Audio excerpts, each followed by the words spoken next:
Filteri do më zgjedhë make-upin. Ngjyra që del do jetë ngjyra e paketimit që do ketë produkti. Ky primeri këtu është më për afërta që mund të kem me këtë ngjyrën. Okej, sa të thahet kjo, shohim çfarë do na bie për fondatin. Për fondatin të zezë kam vetëm të Diorit, por nuk është shumë ngjyra ime tani, prandaj e provojmë edhe një herë.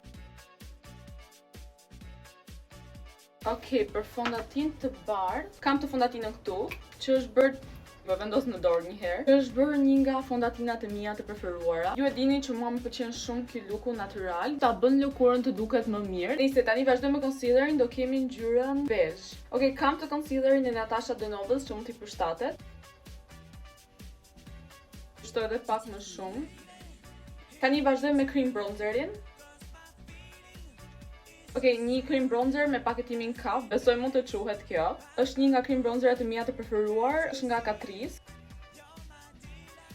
Okej, do kemi një blush me paketimin blu, nuk e di, duket se nuk kam blu. Jo, e gjeta një. Kam të cream blush nga Pierre Rene. Do i bashkoj të treja këto bashk.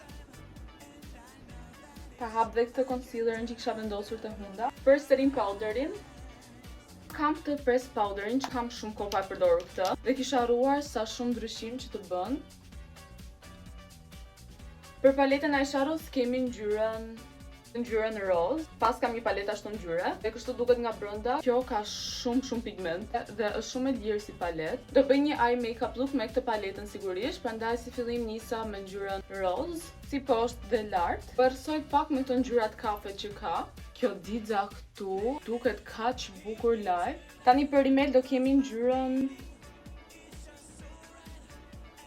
roz. Kemi lapsin e vetullave.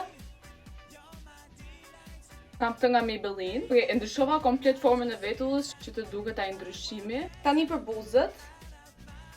Përsëri roz. Po vendos të kiko se ka shumë dixa. Përdora këtë eyeshadow e zezë nga paleta për të bërë dhe një penel dhe ky është make-up i përfunduar.